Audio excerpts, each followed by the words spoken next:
భారతీయులకు శుభవార్త. ఎంత కావాలంటే అంత అడగటమే ఆలస్యం. ఎంతైనా ఇస్తాం. చమురు సప్లైకి సిద్ధంగా ఉన్నాం. మన ఆప్తమిత్రుడు రష్యా మాటలివి.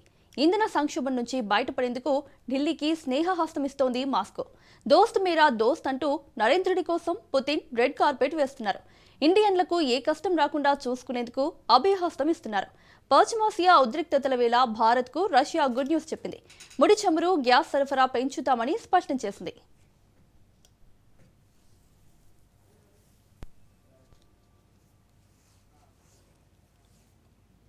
పశ్చిమాసియా ఉద్రిక్తతల వేళ మనకు ముడి చమురు, సహజ వాయువు సరఫరాను మరింత పెంచడానికి మాస్కో ముందుకొచ్చింది. జాతీయ విదేశాంగ శాఖ మంత్రి అజిత్ దోవల్, భద్రతా సలహాదారు అజిత్ దోవల్, రష్యా ఉప ప్రధాని డెనిస్ మాంటురోల మధ్య ఇంధన సహకారంపై చర్చలు జరిగాయి. ప్రధాని మోదీని కలిసిన మాంటురో చమురు, నేచురల్ గ్యాస్ సరఫరాను పెంచే విషయంపై హామీ ఇచ్చినట్లు సమాచారం. ద్వైపాక్షిక సంబంధాలను పెంపొందించుకోవడానికి ఇరు దేశాలు అంగీకరించినట్లు తెలుస్తోంది.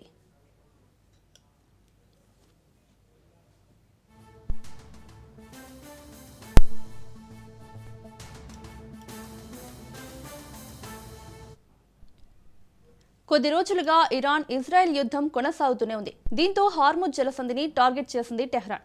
హార్ముజ్ జలసంధి నుంచి వెళ్తున్న చమురు నౌకలను అడ్డుకుంటుంది. అయితే ఇండియాకు మాత్రం గ్రీన్ సిగ్నల్ ఇచ్చింది. హార్ముజ్ జలసంధిని ఇరాన్ మూసివేయడంతో ప్రపంచవ్యాప్తంగా ముడి చమురు, గ్యాస్ సంక్షోభం ఏర్పడింది. భారత్లో సమస్య తీవ్రతరం కాకుండా ఉండేందుకు మోదీ ప్రభుత్వం అప్రమత్తమైంది. రాష్ట్రాల ముఖ్యమంత్రులతో సమావేశం నిర్వహించి ఎప్పటికప్పుడు దిశానిర్దేశం చేస్తున్నారు ప్రధాని మోదీ. అలాగే భారత్లో పర్యటించిన రష్యా బృందంతో ఆయన సమావేశమయ్యారు. ఇంధనం, ఎరువులు, వాణిజ్య రంగాలపై చర్చించారు.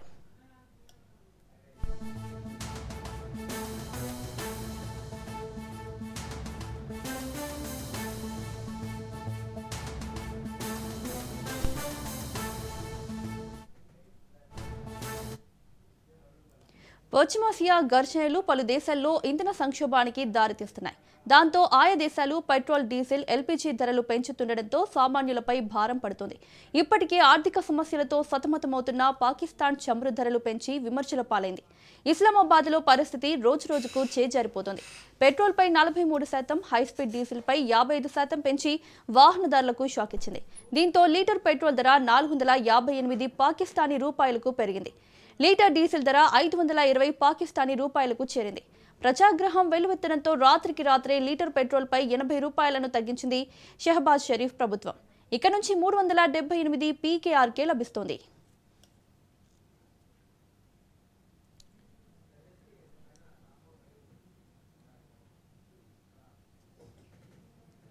పాకిస్తాన్లో నెలకొన్న పరిస్థితులను చూసి ఇండియాలో వాహనదారులు బెంబెలెత్తిపోతున్నారు. అయితే సుస్థిర, సమర్థ ప్రభుత్వం ఉండటం వల్లే సంక్షోభం నుంచి బయటపడ్డామంటున్నారు కమల్నాథులు. రష్యాతో మోదీ సర్కార్ దౌత్యం విజయవంతమైందంటూ హర్షం వ్యక్తం చేస్తున్నారు. ఇదే అంశంపై మాట్లాడడానికి చర్చలో పాల్గొంటున్నారు అనలిస్ట్ బండారు రామ్మోహన్ గారు. వారితో మాట్లాడదాం. నమస్తే సార్. నమస్తే, చెప్పండి. రామ్మోహన్ గారు, రష్యా చెప్తోంది ఇండియాకు ఇంధనం ఎంతైనా ఇస్తామని. సో దీని వెనుక నిజమైన స్నేహం ఉందంటారా, లేదంటే వ్యూహాత్మక ప్రయోజనం ఏమైనా ఉందంటారా? మీకు అట్లాగే రాజ్ న్యూస్ ప్రేక్షకులకు నమస్కారం. మొదటి నుంచి రష్యా మనకు మిత్ర దేశమే. వాటిగా మన భారత ప్రథమ ప్రధానమంత్రి నెహ్రూ అప్పటి నుంచి అదే విదేశాంగ విధానం అవలంబిస్తున్న ఆనాడు రెండు కూటముల మధ్యన, అటు నాటో కూటమి, ఇటు రష్యా కూటమి రెండింటి మధ్యన ఉద్రిక్తతలు పెద్ద ఎత్తున ఉన్న సందర్భంలో కూడా 45 ప్రపంచ యుద్ధం తర్వాత కూడా మన స్వాతంత్రం వచ్చిన తర్వాత అధీన విదేశాంగ విధానం అవలంబించడం, దానికి మద్దతు ఇస్తూనే ఆనాడు ఆధునిక భారతదేశ నిర్మాణంలో రష్యా పాలు పంచుకుంది. ఇవాళ కొత్తగా, ఎందుకంటే ఇప్పుడు ఇవాళ కొత్తగా నిన్ననో మొన్ననో ఆ ట్రంప్ మోడీ స్నేహితుడు అన్నట్టు కాదు, కానీ ఆ పుతిన్ కూడా సమస్య కాదు. ఆనాటి నుంచి కూడా మనం భారతదేశానికి రష్యా సహాయం చేసింది. బొకారా ఉక్కు కర్మాగారం, రూర్కెలా ఉక్కు కర్మాగారం, ఆనాటి ఆధునిక దేవాలయాలైన నాగార్జున సాగర్, బాక్రా నంగల్, అట్లాగే మనకు శ్రీశైలం సాగర్, ఇట్లాంటి ఆధునిక దేవాలయ నిర్మాణంలో కూడా, అంటే అటు పారిశ్రామిక రంగం, ఇటు సాగునీటి రంగంలో అనేక అద్భుతమైన ఆవిష్కరణలు మనం చేసుకున్నామంటే ఆనాటి నుంచి ఈనాటి దాకా రష్యా సహకారం తప్పని ఉన్నది. ఎందుకంటే రెండు కుటుంబంలో మన మొదటి నుంచి కూడా అన్ని విదేశాంగ విధానం ఉండగా కూడా ఆనాటి నుంచి ఈనాటి దాకా ఈ 78 ఏళ్ల స్వాతంత్రంలో రష్యాతోని మనం స్పష్టంగా మంచి మైత్రి కొనసాగిస్తున్నాం. అమెరికాతో చాలా సార్లు పొరపచ్చాలు వచ్చినా కూడా రష్యాతో మనకు రాలేదు. 199% మనం కలిసే ఉన్నాం. అంతేందుకు మొన్నటికి మొన్న చైనాలో మనకు సదస్సు జరిగినప్పుడు ఆ సదస్సుకి వెళ్ళిన సందర్భంలో మన భారత ప్రధాని ప్రాణాలు రక్షించిన వాడైండు పుతిన్. చూశాం కదా మనం. అక్కడ ఆయన భద్రతకు ఏదో లోపం జరిగిందని చెప్పి వెంటనే తన కారులో ఎక్కించుకొని 45 నిమిషాలకు సేపు ఇద్దరు ప్రయాణం చేశారు. ఆ తర్వాత మన బంగ్లాదేశ్ లో మోడీ హత్య కుట్ర పన్నారని, అటువంటి వాడిని చంపేశారు, మనం చనిపోయాడు, అనుమానాస్పద పరిస్థితులు అని చెప్పి మన తర్వాత తేలితే.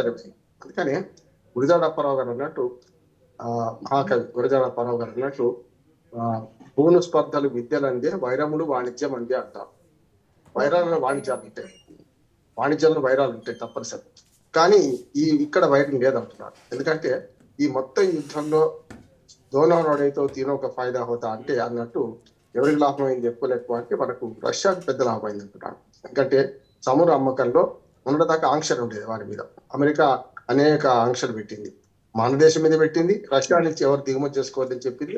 ఓ రకంగా చెప్పిన రష్యా నుంచి మనకు ముడి చమురు కానీ గ్యాస్ కానీ దిగుమతి చేసుకోవడానికి మేము అంగీకరించాం, మీరు తగ్గించాల్సిందే, బానించే చేసుకోవాలి అనే ఆంక్షలు మనం విధించింది. వారెవరు అంటే వీళ్ళే చాలా వరకు కొన్ని వాణిజ్య ఒప్పందాల్లో కొన్నిటి గౌరవించాల్సి వస్తుంది మనం. కనుక ఇప్పుడు ఈ యుద్ధం వల్ల అమెరికా ఆంక్షలు సడలించింది, రష్యాతో మీ ఇష్టం ఉందో కొనుక్కోండి, మనకు అభ్యంతరం లేదు. అట్లాగే ఇరాన్ కూడా మనకు పూర్వకంగా చెప్పినట్టు మిగతా ప్రపంచాన్ని అంతా దిగ్బంధం చేస్తూ కొన్ని మన దేశాలు, మన లాంటి దేశం, పాకిస్తాను, మనకు చైనా లాంటి దేశాలకు అంగీకరిస్తూ హార్మోజ్ జలసంధి నుంచి కూడా కొన్ని నౌకలను విడుదల చేసింది, రప్పించింది. అంటే దాన్ని బట్టి ఇటు ఇరాన్తోని సత్సంబంధాలు కొనసాగుతున్నాం, అటు ఇజ్రాయెల్తోని సత్సంబంధాలు ఉన్నాయి మనకు. అట్లాగే అమెరికా కూడా అవసరమైతే మేము కూడా సప్లై చేస్తామని ముందుకు వచ్చింది. కానీ మొత్తం ప్రపంచంలో ఈ గల్ఫ్ యుద్ధంలో బాగా లాభపడేది ఎవరంటే రష్యా చూస్తున్నాం మనం. అంటే తన చమురును కొంచెం ఎక్కువ రేటుకి అమ్ముకోవడానికి, ముఖ్యంగా అమెరికా ఆంక్షల నుంచి బయటపడడానికి ఈ యుద్ధం వాళ్ళకు తోడైందని నేను అంటున్నాను. ఇది ఆహ్వానించదగ్గ పరిణామం. మీరు ఇంతకుముందు చెప్పారు కదమ్మా, మనకు పాకిస్తాన్లో 500 పైచీలకు రూపాయలకు, పాకిస్తానీ రూపాయలకు 1 లీటర్ పెట్రోల్ డీజిల్ పోయింది. డీజిల్ ఏమో పెట్రోల్ కంటే ఎక్కువ రేటు ఉంది అక్కడ. మనలాగా 10 రూపాయలు తక్కువ లేదు, డీజిలే ఎక్కువ రేటు, పెట్రోలే తక్కువ రేటు ఉంది అక్కడ. వెంటనే ప్రజల తిరుగుబాటు రాగానే దాన్ని తగ్గించారు. ఆ పరిస్థితులు మన దగ్గర రావు కనుక రామంటున్నాం. ఎందుకంటే మనం ముందు జాగ్రత్తగా మనం ఎప్పుడు కూడా బఫర్ స్టాక్స్ 3 నెలలకు సంబంధించిన 90 రోజులకు సరిపడా మనం బఫర్ స్టాక్స్ ను ముఖ్యంగా ముడి చమురు ఉంచుకుంటాం మనం. దాంతో పాటు ఇటు పక్కన గ్యాస్ కూడా కనీసం 40 రోజుల స్టాక్ ఉంచుకుంటాం, 35 నుంచి 40 రోజులు. ఇవన్నీ కూడా మాకు బాగా వచ్చినాయి. ఇప్పుడు ప్రపంచ పరిణామాలు, యుద్ధం ఎంత తీవ్రమైనా కూడా మనకు అనుకూలంగా ఈ గ్యాసు అట్లాగే ముడి చమురు రావడానికి అవకాశాలు ఎక్కువ ఉన్నాయి. ఈ రష్యా నిర్ణయంతో ఇప్పుడు మనం ఇంకా మన నెత్తి మీద పాలు పోసినట్టు లెక్క. ఇప్పుడు మోడీ పుతిన్ అనొద్దు, మనం భారతదేశం రష్యా, ఆనాటి నుంచి ఈనాడు దాకా భారతదేశంలో ఏ పాలకులు మారినా, రష్యాలో ఏ పాలకులు మారినా మన పట్ల రష్యా సానుకూల దృక్పథి ప్రదర్శిస్తున్నది. మనం కూడా రష్యాతోనే మన మంచిది మిత్ర దేశంగా కొనసాగుతున్నాం. Yes sir.